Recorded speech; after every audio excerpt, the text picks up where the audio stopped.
Here's the snapback. Here's the kick. He's got the leg into it. If it is good, and it is! Austin Starr, a 49-yard field goal, and Indiana leads 27-24. Oh, it's an end around one to throw. Page looking at the quarterback, and it's a touchdown! Page finds Leno! Penix rolling out of the pocket to his strong hand. Delivers deep down the field. Caught, touchdown! Fried Fogel again.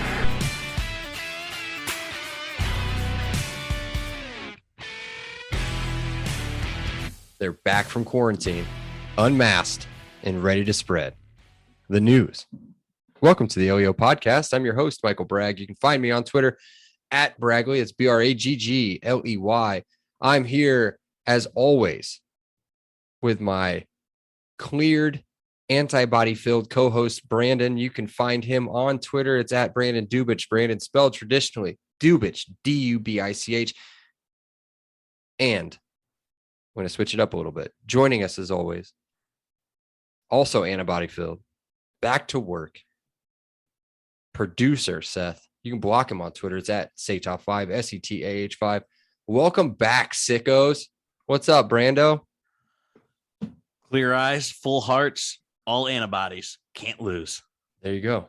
That's like that's like Billy Bob Thornton, right? Or something. Didn't he say that? Friday Night Lights, yeah. There you go. Word for word. Seth? Brain fog is real, baby. And I'm blaming it on everything. Didn't I record? Isn't brain fog is what happens in like LA in the early morning? Similar to that, I think. Didn't I record while COVID positive when we first started this? You had your Michael Jordan podcast, and Yeah. Seth and I sat it out. We followed guidelines. You decided to be There were no hero ball. guidelines. There were no guidelines when I got it. I think we were still like wiping our groceries down with antibacterial wipes and touching our parents' hands through windows and panes of window and stuff like that. Like it's a totally different world than what it was in December am a total 2020. cliche when it comes to being sick, though. Like A man cliche, the man Yes. sickness. Yeah, I mean, I am the biggest dramatic. Like I'm dramatic anyway, but like me sick, like it's something to behold. Yeah, I didn't have it too bad though. So I don't know. I don't know if we're breaking HIPAA rules or anything right now. So I don't know what we're doing. So super quick update. Let's get back to the football.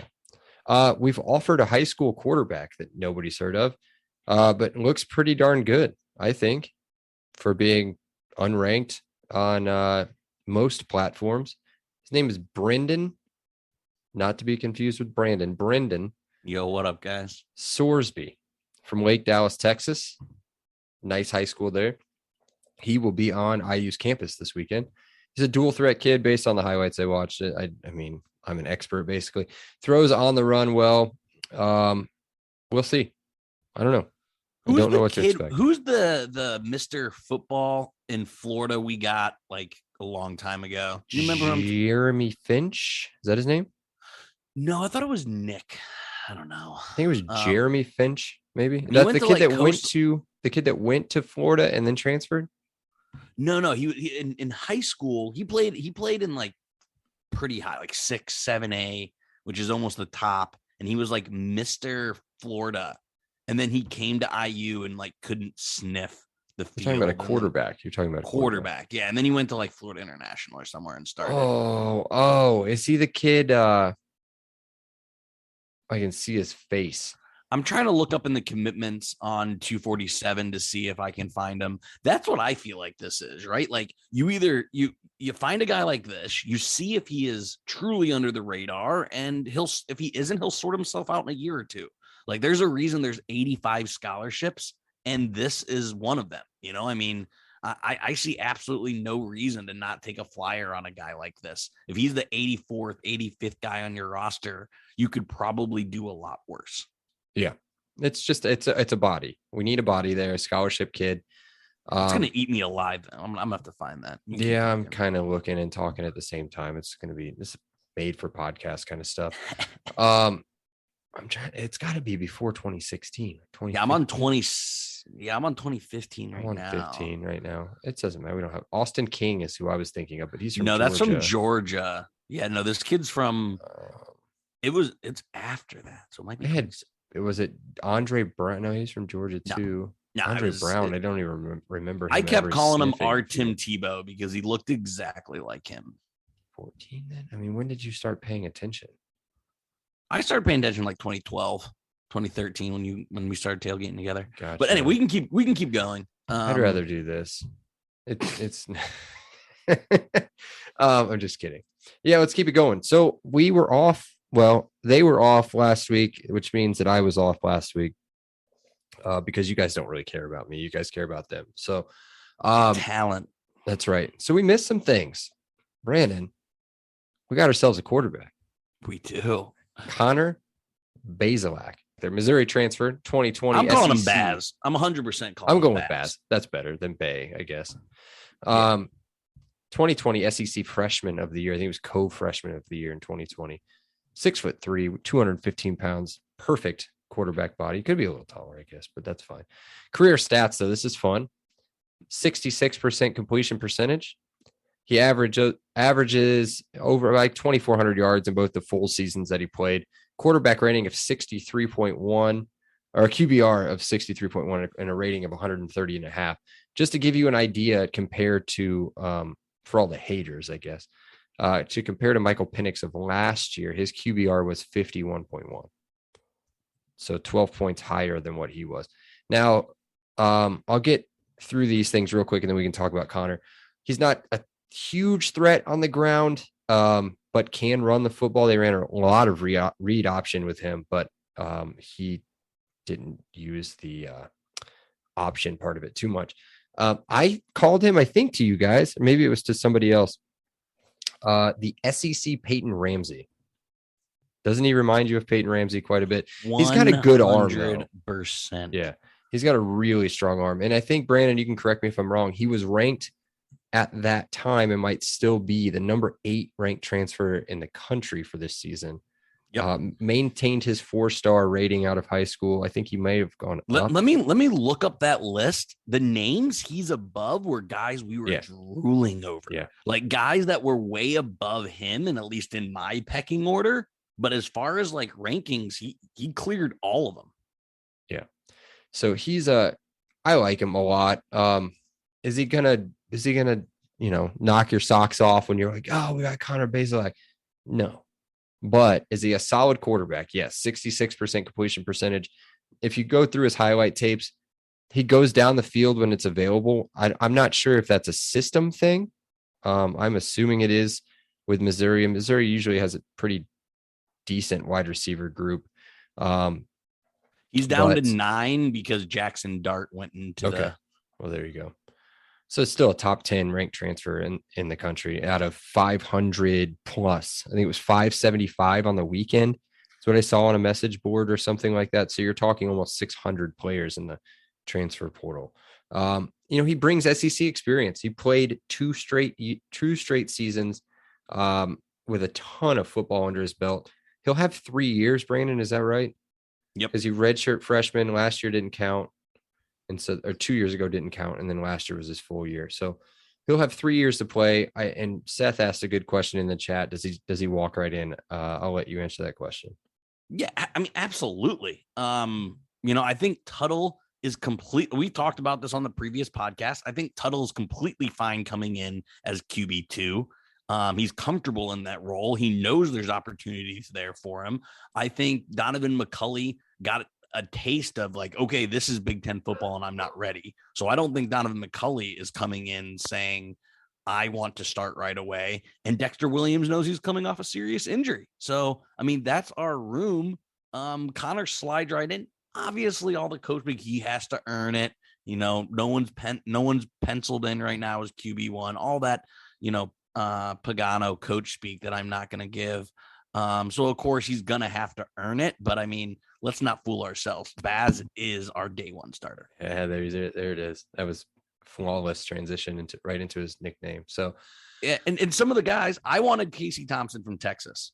Yeah. He's rated above Casey Thompson. You wanted Levi Williams, the collegiate Josh Allen. Yep. He's rated above him. I mean, you just keep going up and down. The Ole Miss quarterback, Bo Nix, Yeah. Zach Calzada, Keaton Slovis from USC. He's rated ahead of all those guys, right? Yeah. Like all these guys that, I sat on here a month ago saying I wanted over him. Apparently the experts think he's better. So you know what? I'm gonna defer to them because they know what looks like a good quarterback more than I do. Yeah. I think I don't know about Seth, but I think both of us had him, I'd say number 2 on our list of our top 3 wants, right? Maybe you had Calzada ahead of him. I'm not sure, but I definitely had him in. I had Calzada 1, Thompson 2, Baz 3. Yeah, I think I went Calzada, Baz, Ward, or something like that. Yeah, so I don't know. I'm good with it. I'm 100% on board with that, with him being the starting quarterback, or at least having a legitimate shot to go right at it and get the starting spot immediately in. 2 other guys we picked up while we were gone. I mean, the writing was on the wall with one of them, with both of them, really. And 2 guys that could make a pretty immediate impact. One of them for sure. The first one, Jared Casey, a Kentucky linebacker transfer. Again, another kid with a ton of SEC experience. Number 15 offensive line, outside linebacker. I don't know where I was going with that. Outside linebacker coming out of high school, and I think an immediate impact player for the defense. Do you know he's just a steady leader in the middle of the linebacking group, right? He's just going to step right into Micah's spot, you think? Yeah. I mean, at least as a starter. I mean, not one person can fill Micah's shoes, so we're definitely not saying that. But you also don't want to, in my opinion, you can't have the drop off from Micah McFadden to a guy coming from a bench. You needed to transition somebody that had starting experience. And I think Jared Casey fits that. He has starting experience in the SEC. I found the quarterback.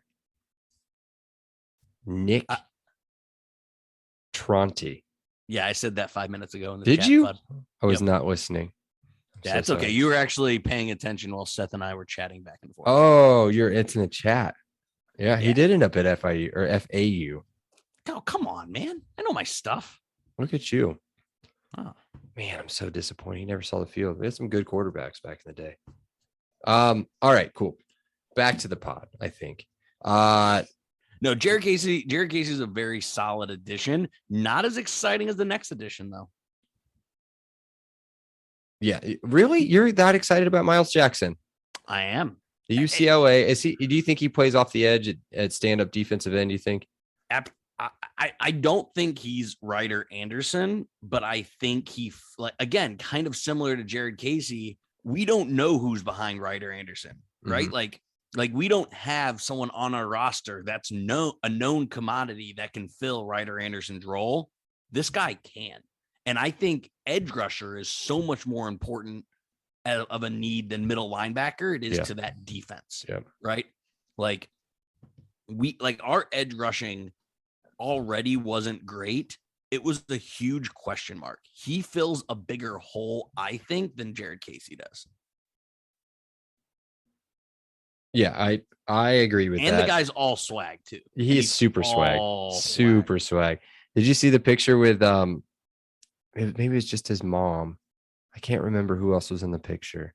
It was great. It was just totally swagged. I love all the new recruits. He will be a fan favorite. He will be a fan favorite. He's going to be in all those training camp videos. He's going to be, he's going to be a guy that everyone is just digging through all the awesome stuff that IU social media does. Yeah. What I was saying was all these transfers that are coming in are all rocking the 91, the throwbacks that we wore against Cincinnati. I mean, they're fucking awesome. They're such a nice, dang it, Brandon.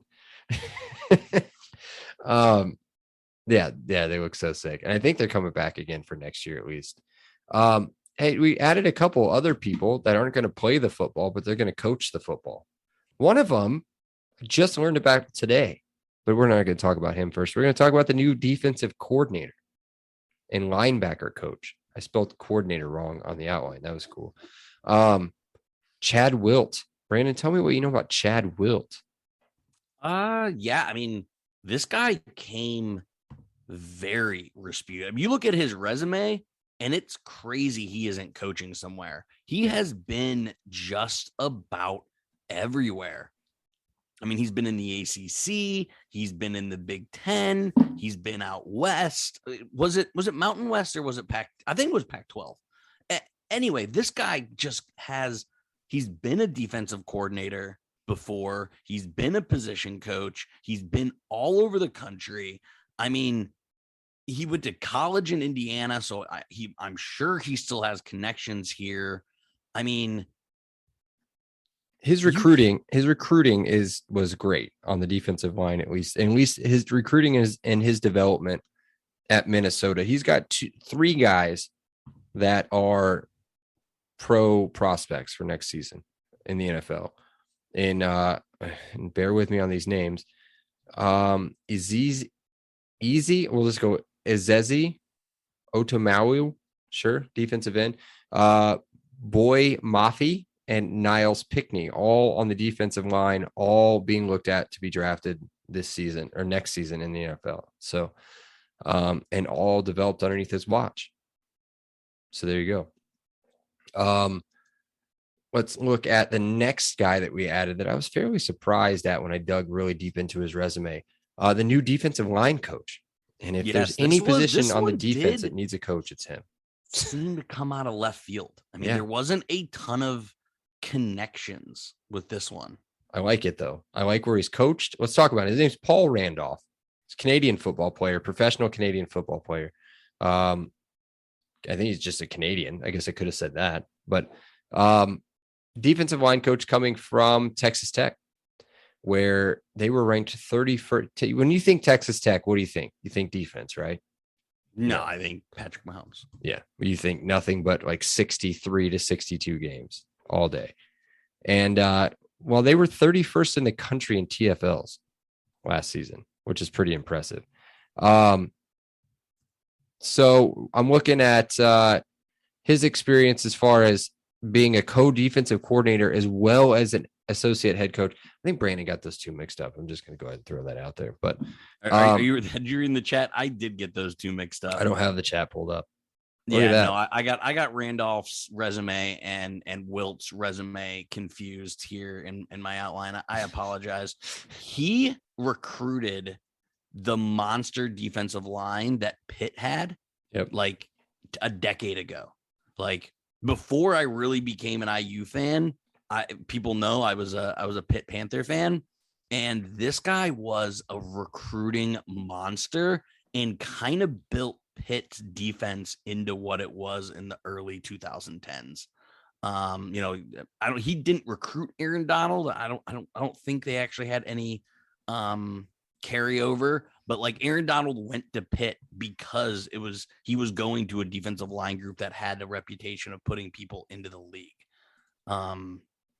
So yeah, I mean the Randolph guy is a guy that I was super excited about. The Chad Wilt, maybe you should fill in the blanks there, but it was Randolph that I was actually insanely excited about. I couldn't believe we were getting him as a position coach of one that is a drastic need. Yeah, and like what I said was, I mean, the guy's got experience, or you said it pretty much. He's he's been co-defensive coordinator at a bunch of positions. Associate head coach. He's coached in Memphis, Tulsa, Pitt, Arizona State. That's just to name a few. He's got stints in some other big name schools too. And as I said, he was air quotes. I mean, it is, I guess, professional football player in Canada. And I'm with you. Totally surprised. Didn't see this coming. Apparently has worked not alongside, but with Coach Allen at a few spots here or there, even if it wasn't at that particular school. So there's some connections there as far as those two go. But yeah, a great recruiter, looks to fit exactly what we need. Again, if anybody, I know you guys are screaming at your radio when I ask this question.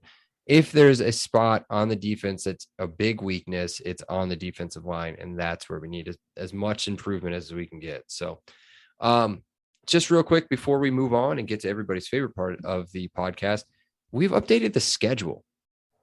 And I didn't know why until I really dug into it last week. And I'm okay with it. I guess it could have got worse, and it didn't really get any worse. No, it was a push. Yeah. It was a push. So one crappy Illinois school out, another crappy Illinois school in. We still play them at home. It makes sense. I mean, we didn't get to play Illinois in 2020. So we'll get Northwestern last year. I mean, we're just punting the Big Ten West a year. Yeah, that's fine. That's I'll take it, I guess. I don't know if you saw this or not. Somehow Purdue avoided, and help me if I'm wrong on this, Seth. Yeah, Michigan State, and Ohio State. He doesn't know because he's such a huge Purdue fan. He doesn't know. I'm pretty sure that you're 100% right. That they missed Michigan State, and Ohio State. Yeah, they get Penn State. They get Penn State and us, right? Then we play 2. Yep. So congratulations. We do get 3 straight home games, Brandon. Yeah, I think they get Maryland or Rutgers too. Obviously, they have to get one of them. Oh yeah, I guess they get 3. So yeah, we get 3 straight home games to start the season. Illinois, Idaho, Western Kentucky. I don't know if that's the right order or not. It is very front loaded, and there's a chance to build up momentum like we did in our amazing year. Like in the 2020 season where we really got to understand winning, get some Uncle Mo on our backs and just carry us throughout the season for sure. I think I'm going to go to at least 5. I'm trying to think if we play at home after Cincinnati. I think I'm going to be going to IU football games for 2 months straight, like home and away. Well, maybe I shouldn't go to the away. I know that you guys are yelling, "Don't go! We're going to lose by 1,000 if you go," but it's okay. What do you have a game in mind that you think you'll go to in the away game? We talked about this. Cincinnati, right? Well, the wife. Well, I think I might go. She might not go, but I think it might be in East Lansing or. Dude, don't go there. I know I don't want to, but I've never been to that stadium. But East Lansing. I'm not going to Columbus. What's the other one? We would play Maryland at home. We would play Rutgers. Rutgers. I'm not going to New Jersey. Let's go fight somebody. So, yeah, I'm not sure. Maybe I'll go to Michigan State. I think I'm going to go to Michigan State. All right. Have I told you my Michigan State story? I think you have, but if you want to tell everybody on the pod, that'd be great. Go ahead. Yeah. Well, first of all, their football stadium is very reminiscent of Wrigley Field. Like there just looks like cement concrete blocks are just missing. You just look up and you're like, well, those had to fall. So, it's a little terrifying walking in. But the cool part is we sat in kind of the alumni section and Tom Izzo was walking around just shaking hands. And I went when Tom Crean was still coaching. And I kind of made a job. I was like, Tom doesn't do this over in the alumni section. He's like, Tom's got a lot to learn. As he said, very, very snarky. But that's the time I shook Tom Izzo's hand. He's a jack. Spoke to Tom. He's a jack. Who's not a jack? It's our buddy Garrett over at the Monon Track Club. MTC is. Yeah, of course. MTC is Indiana's running brand built on a deep love for the sport and the Hoosier State. They craft products, tell stories, and create experiences that aim to celebrate, support, and add to Indiana's running culture. Check out the link in the show notes for more details on their club runs, which, yes, even though it's 13 degrees outside, they're still doing it. And to shop their sick gear from shirts to hoodies to koozies as a thank you to our listeners, just ours, they're offering 10% off your order. Use promo code LEO10. That's LEO10 at checkout. Now, let's get to Brando's Randos. Brandon, what you got? Dude, I got so many. Oh my gosh. I got so many. I can see them. But you can't see them. There's more on there that I have up in my brain. Good. What else is on your proverbial checklist? I mean, we got a new offensive coordinator, we got a defensive coordinator, we got a QB1, we got some impact transfers. Is there anything less on Michael's grocery list for IU football in the offseason? Yeah, but what about the offensive line? No. Yes. I think you're right. I don't know. I mean, I would like to add depth there. I don't know. Sure. If we can bring in an experienced offensive lineman, to plug and play for 1-2 years. 100% on board with that. Do I think it's a need? No. Wide receiver, we need an impact rush end if possible. I really believe in Jared Handy still. So I'd like to see him a lot next year. Other than that, I wouldn't mind adding some safety depth, but that's it. Yeah. So here's my thoughts. And I don't know if this is glass half empty. I'll let you guys be the decision of that. Remember how excited we were for Zach Carpenter? Yes. In impact transfer. What did he do? Remember how excited we were when Bradbury came in, one of the best junior college transfers coming in? He hadn't seen the field. You know how excited we were when Luke Haggard came in from the Pac-12? Mm-hmm. What did he do? So, I mean, it's been okay. He's been okay. But I mean, what I'm saying is like, maybe what we have in house, maybe all of these freshmen that didn't see the field, you know, like Sales, like Feeney, like producer Seth Fiacable, maybe those guys are better than bringing anyone in from the outside, because we did that last offseason and, you know, it didn't really pay off, did it? No. And I still think Matt Bedford is a really good offensive lineman. I just think he needs to find where he's supposed to be. Like, stop moving him around. How good was he at left tackle? How good was he? But then you bring in a left-handed quarterback, he needs to move to right side. I mean, it's the same position, but that's a totally different position. I don't know what that noise was, by the way. I think that was Brandon. So I don't know what that was, but yeah, he's got to find a position. I think he's really good. But yeah, I agree with you. I don't know what can you do on offensive line at this point. I blamed it on the scheme. We'll see. Time will tell. Yep. All right. So it sounds like kind of you and I are in the same thing, right? We need a wide receiver. We need a rush end, which is why I was so excited about Miles Jackson, because I think he's a piece to that puzzle. But since we're mostly complete, right? We're mostly done with the off season, except for maybe some additions here in the next few weeks. How would you grade this off season? Again, got a new coordinator, and I got a new OC, got a new DC, got a new D-line coach, got, again, the best recruiting class ever. What grade are you giving our offseason so far?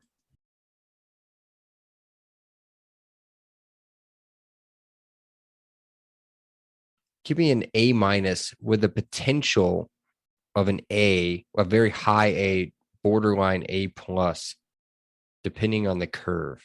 So A+ reason is I say insane with Walt Bell. Borderline. That's what I mean. If he turns out to be what maybe Tom Allen thinks he is, and we see an actual plan on offense, that's all I want to see. Hey, are we a running team? There it is. Are we a throwing team? Are we a passing team that sets up the run? Boom, done. Are we 3rd and 6 quarterback draw every time? Okay, I don't know. But what do you think about Dak Prescott's Nick Sheridan play? I'm gonna be real honest with you. I didn't watch a second of that game. I literally got PTSD from watching the Cowboys run a draw on a game deciding play. It was hilarious. Okay, never mind. Go back. How great were the sad cowboy pictures though? Sad cowboy fan pictures. They're just the best. Dude, the girl crying I had to watch 50 times. It was I gotta find, there was something I gotta find. I mean, I wish I could see it. There's a great like a tweet. I can't remember what it was. Was it a tweet, Seth? It was sent in a different group. How old are you? Was it a meme? Was it a It was GIF? a Twitter. It was a Twitter. It was a tweet. It was on the Facebook. Nice. It was something about Cowboys lose. Lakers are 1-4 in the last 5. I can't remember what the other one was, but it said like, I can't imagine being a Yankees fan. Yeah, that's what it was. Yeah. Alabama lost the national Alabama championship. lost. That's what the other one was. Yeah, bad week for a Yankees fan. It was perfect. Back to the off season again. A-. Great. And I'm doing A- based off of recruiting class, Philly needs that we needed with that recruiting class, as well as, dude, our defensive. Everybody was freaking out about the defensive coordinator. And he left, and how fast did we fill that position? Again, Tom Allen knows what's happening inside his program. These people don't just leave and he's like, what? Surprised and caught off guard. He's got a plan. There's a plan in place. The curve is, does the offense take a major step forward? And if they do, now up my grade. There you go. Some of the things that came out about Charlton, you remember how I was so freaking excited for Charlton? You were, man. I think I was iffy on him. You were real big on his recruiting, but he didn't recruit anybody for us. Nope. And he did nothing. And I'm not going to say all that came out because some of it's personal. But a lot of red flags, like as far as like some of his behaviors. Yeah. And some of his efforts. Right. Yeah. Never seemed right. Felt like the only thing that I'll say is he never bought in. He was 1 foot out the entire time. Yeah. Whenever you saw like Kane Womack, you always felt like Kane Womack was there. Like that. I mean, he was bred to that position, but you felt like he brought the same energy that Tom Allen brought. I mean, he was wearing his blue, his North Carolina blue sweater, which is funny because that's where Charleston Warren went. But he was jumping up and down, going insane, bringing that energy, and that just never matriculated. Yeah. Well, there you go. What do you got? What's next? So I want Seth's grade real quick on our off season from obviously unbiased. Put it away. I'd give it a B. I think you hit a lot of your things, but I think Baz still has some question marks. The offensive coordinator still has some question marks. If those things get proven, it could be an A, but with all the unknowns, still have to give it a B. I'd go B+. I'd go B+, and the plus is because of the recruiting, right? I think the recruiting is an A+. I think the transfers are an A. I think the coordinators are both C's, honestly. But A+, A, C, that gives me probably a low B+. I'm not a teacher, so I'm not sure if that's correct, but that's the kind of the way I see it. Is that in that B+ range? Because I didn't come around. I know Wilt was hired immediately, but I know Minnesota was mad to lose Wilt. Like that was one thing that I was pumped seeing because like when we hired Walt Bell, Florida State people were laughing at us. Maryland fans were laughing at us, right? Like when we lost Wilt, Minnesota was like, "Oh, this sucks. Like this is no good." When we got Paul Randolph, Texas Tech was bummed, right? Like you want to be on that side of the coin when you're getting people. So I am excited for Wilt simply because of the way the fans reacted, opposite of the way we got on Walt Bell. So yeah. Again, I'm going to play the wait and see game on him. We'll see. So I'm going to skip the next question on here. But I wanted to ask this in kind of holistic view here. It seems like IU is doing amazing. But there's obviously 13 other teams in the Big Ten. Do you have any other team in the Big Ten, Michael, that's either won this offseason or on the other side of the coin lost this offseason? Michigan State's done pretty well in recruiting. They've done recruiting and transfers. Again, they destroyed the transfer portal again. That is not something I thought was going to work out.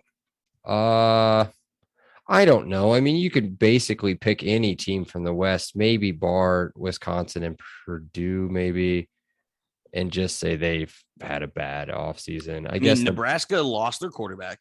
Yeah, but they had got the worst Thompson. The worst recruiting they've ever had. Yeah, worst in the Big Ten. I mean, Nebraska is slowly turning into early 2000 Rutgers. # keep Scott Frost forever. I mean, I definitely think Nebraska lost. Penn State actually lost quite a bit to the portal, and they're bringing back Clifford. And they're bringing back Franklin. Like, that's not great. Like, if I'm a Nittany Lion fan, Franklin's back for a long time. It'll be interesting to see what happens with Michigan if Harbaugh leaves, because a lot of those recruits are Harbaugh guys. Yep. How many people does Harbaugh? How many coaches does he bring? Is there a mass exodus at Michigan if Harbaugh leaves? I think that could be a huge loss in the Big Ten. Seth, anything for you? I know you know the conference pretty well. I know that nobody never talks about Northwestern for good reason, and they had an absolute dog poo year last year, and they have nothing coming in, nothing really Oh, changing. Wow. But of course, somehow they're going to figure out a way to go 8-5. They'll next win year. the Big Ten. They'll win the Big Ten West. That's what they do. That's what they did the year before they won it. They won it last year, right? Or 2 years ago? It was last year. They won the Big Fairly Ten West. recently, yeah. And they were like 2-10 or something the year before. It's just what they do. And that's why Pat Fitzgerald or Jim Harbaugh should be the Bears coach. So So mean. there you All go. right, last question here, and I have to end on Baz, right? Because he's gonna guy we're gonna be talking about literally probably maybe every podcast leading up to the season because no quarterback, no chance, right? I was not initially blown away by the Baz signing. Mhm. I've talked myself into it, but then something clicked. You know how freaking bad quarterback play is in the Big Ten? Mhm. Wisconsin was successful with Graham Mertz. Michigan State was successful with Bella Thorne. Penn State continues to roll out Sean Clifford. Baz doesn't have to be great. It's impossible to say where he's going to fall in, but because before the season, we were talking about Michael Penix being top 3 quarterback in the Big Ten. Where do you think Baz's ceiling is going into the next year with not a lot of quarterback talent coming in to the Big Ten? Michael threw up 3. I have him at 5, but that's still amazing, right? AOC's back, right? So AOC's back. Stroud. Is he better than Clifford? No. Man, we don't know. Clifford is not. Did you watch him? If he's SEC Ramsey, I think I'd take Peyton Ramsey over. He throws Sean the ball at a Clifford. 67% clip. That's good. That's very, very good. I don't care if it's 4 or 8 yards down the field. Now Sideways. he turns the ball over like Clifford. That's the Well, issue with Baz. In the His- SEC, let's see what he does in the Big Ten. But I think Clifford's a great comparison. Did we just get our Clifford? It's take an honest it. question. We'll take it. We talked about, would you take Sean Clifford if he transferred? I would have And taken we all him. said yes. Did Yes. we just you kept saying Ramsey? I'm kind of falling on did we get our Clifford? He's just not going to Clifford's- run like Clifford is the difference. But I would take him. I think he's a better I think he's very comparable, but he's a better passer and Not as a runner. not as good as a runner. But yeah, you're right. I mean, I was down, then I was like, well, wait. We Somebody might have just liked- gotten ourselves a top yeah. 5 quarterback in the Big Ten. Somebody liked something because he was on campus for a day and it Yeah. was done. We had 2 other guys on campus with him, or were supposed to be on campus that weekend. Man, So- I mean, the only people you can definitively put ahead of him is O'Connell and Stroud. That's it. And then where does he fall in the Mertz, Thorne, Clifford range, right? Like Michigan Probably random Mac- quarterback. Yeah. I What mean, about Michigan? McCarthy or Probably whatever his name is? I don't know. McNamara is probably McNamara. ahead of McNamara is probably number 3. Honestly, Well, let's think about let's talk about AOC here. Let's talk about O'Connell. Is he without David Bell, without number 17 who wears number 0, without is the tight end gone or is he back? Durham. I think he's gone. So He's if gone. Durham's gone, I mean, is he not? How do I put submit this? to you, Brock Thompson. Is he not just a game manager with really, really good outside players? I mean, those two Yeah. wide receivers will get drafted, right? Or will Milton Wright not get drafted? Maybe he'll just get on somewhere. But David Bell is a low first round, high to mid second round wide He's definitely receiver. second round. He's definitely second round. He had, well, No I lower. would say, He might I be would some say first he round had for him. Rondell Moore, but he never saw the field. So I don't know. I didn't watch enough. So I'm honestly asking you questions or asking you a question, Seth, like, why can't he just be as good as AOC and not be like anything spectacular other than throwing the ball at a 70% clip? Well, yeah, no, I it's mean that's why Jack Plummer kept beating him out every year, is because Jack Plummer gives you some excitement because he had the two-way, the running and the passing. And O'Connell really just manages and makes smart decisions. So I think more so than arm talent or arm strength, I think really what you guys need and what AOC does a really good job of is makes really good decisions. Yeah. I think that's, so if Basilic can do AOC that, does make really good decisions. I stand by them all. let's go, Brandon. Yeah, so I Well don't know. done. Like so I don't know if I think it's more between the ears than what's hanging from the shoulder. Yeah. And coming from whether they're a top tier SEC team or not, they're still play in the West, I believe, right? And then they still say they play all the tough teams that They you can play, yeah. play. I mean, the Big Ten East isn't too much better or worse depending on the year than the SEC West. I mean, they are the two best divisions in all of college football. Yeah. Yep. It differs on year of who's better. I agree. But All right. that's all I got. I don't even know what we were talking about. Seth, what do you got in your sack there, bud? All Wait, right, real quick, where are you putting Baz? You putting him as top 5 quarterback going into the season? That's maybe Who's not just going like, yes into or the no? season, but definitely has a potential to end up there. if he hits the stats, 66% throwing the football, he throws the ball for 2,300 yards, 16 touchdowns. He had 11 picks last year, but let's call it interceptions, 16-6. Yeah. I take that. Preseason, I'd put him at 8. Okay. Potential. That's Top fine. 5. That's fine. And that's mostly just because it's incomplete. I don't think there's a defined grade on it. We haven't seen him, and we don't know the offense. I watched one of his games last year. It was just a lot of LSU, sideways passing. Yeah, LSU was a lot of sideways passing, but it did set up. He did hit a couple of deep balls off of that. It may have been Carolina. I think it was Carolina. Okay. I saw him. I watched the whole LSU highlight of his, just him, and it was a lot of sideways, quick hitters across the middle, sideways. RPO but, strong. RPO. If that's what you guys want to run, you can now. But it set up some big time deep balls that were huge in that game. So, all right, let's reach into your sack. What do you got? All right, let's bounce some balls here. We got Purdue IU at Assembly Hall tomorrow night. So by the time this drops, it'll be tonight. Yep. We're gonna do any predictions on this? We're in a suit. Mike Woodson is in a suit. I've already done it. You ready? I was going to say, you already did that. You already blasted this on group chat. So. Brandon, I'll let Brandon go. Let me find my text so that I can read it word for word. Brandon, what's your prediction for tomorrow/today? I mean, we can't score with Purdue. Let me see what the spread is tomorrow. I don't have it. He's yet. taking too long. Here's what I said. Okay, go ahead. We're gonna lose. Okay, that's not what I've got. Wednesday morning at 8:51 in the morning. Super amped up on whatever caffeine I was drinking. It's a poop text, guys. It's a poop text. Yep. IU -7. I'll put lunch on it. Trey Galloway breakout game. This is where all the Purdue fans discover and begin their hate for the hustling, super awkwardly athletic white boy with an 80s vibe.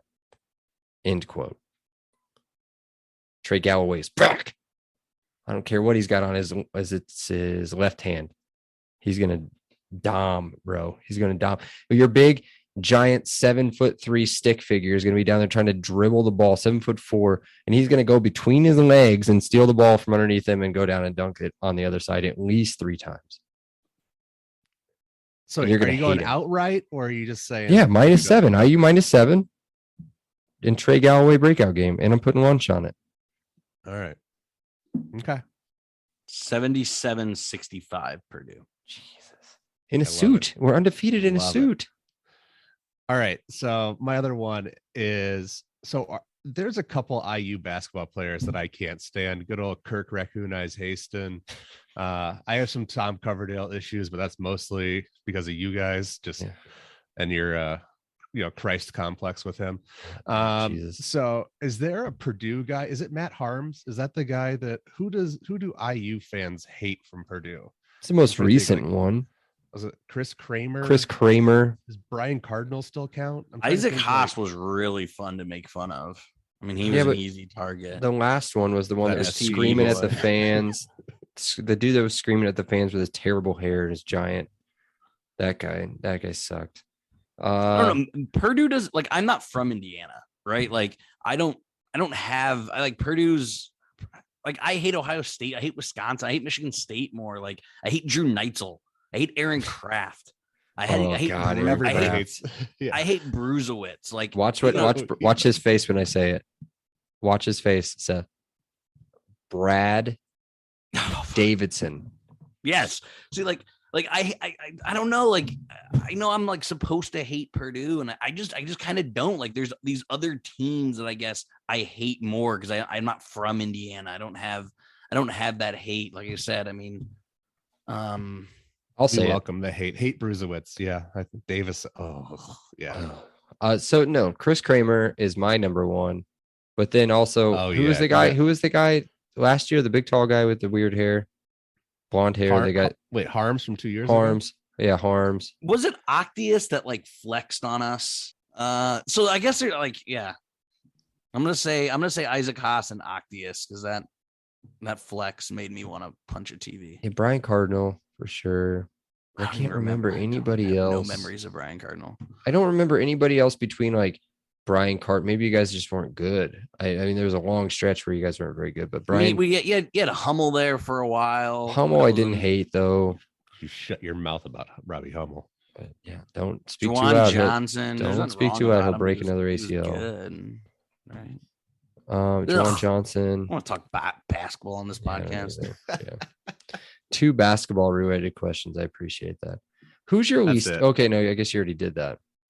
What about current I players? can't wait till Purdue gets knocked out in the second round again. It's going to be freaking glorious. Who's it going to be by? Let me guess. If they're a 2 seed, Some Big East so we're going to team. play a Some big 7-10. UConn. Seton Hall. UConn. Ooh, I'm going to go Seton Hall. Providence. Oh, that'd be terrible. Anybody who has a point guard who can score 32 points. Not us. That's our nightmare. We can give you 32 turnovers from our point guard position if you want. No, that's the only reason I feel somewhat safe. Well, there you go. Maybe we'll just let Trey bring the ball up then. That didn't work. We tried that. All right. Anything else, Seth? You have 3 sacks. Or you done? Just the 2. Just the 2. Just the 2. All right. Well, this podcast turned out to be a little bit more entertaining than what I thought. It's funny what happens when we prepare for things. Kind of. It actually works. I did get our D-line coach and our defensive coordinator confused. That's just pretty you. bad. That's typical. That's par for the course. Be sure to check out our pod, the pod, on Twitter. It's at Podcast LEO. Not as active as we were during the season, but we try. We'll interact with you guys. Just come by, say hi. Be sure to download, follow, rate, review on all of our platforms. Tell your friends, like my friends, their friends, their friends, their friends, stuff like that. You know, just go down the list. Just tell them. Maybe they like Indiana football and you don't know. Maybe they just want to listen to 3 dudes sitting around a microphone. Not the same one. Just chatting. Just bros being dudes, dudes being bros. If you guys don't like Baz, tell us what you like. Yeah. We need a nickname. Just give us 5 stars and just tell us about your new nickname for Bay. So we'll talk to you guys next week when we throw something together at the very last minute. And until then, we love you guys. Elio? Elio. He said it. Elio. Awesome day. Elio. Thank you so much, Rick. I appreciate that. Elio. All right, great. Elio. Appreciate you guys. Elio. You're welcome, Dave. Have a great day. Elio. Have a great day. Elio. Appreciate you being here with us. Have an awesome day. And Elio. Oh, thank you so much. Elio. Well, thanks so much, Elio. Hey, thanks so much, Mike. Appreciate that. Elio. Appreciate you guys, man. Have an awesome day. Elio. Awesome. Elio. Elio.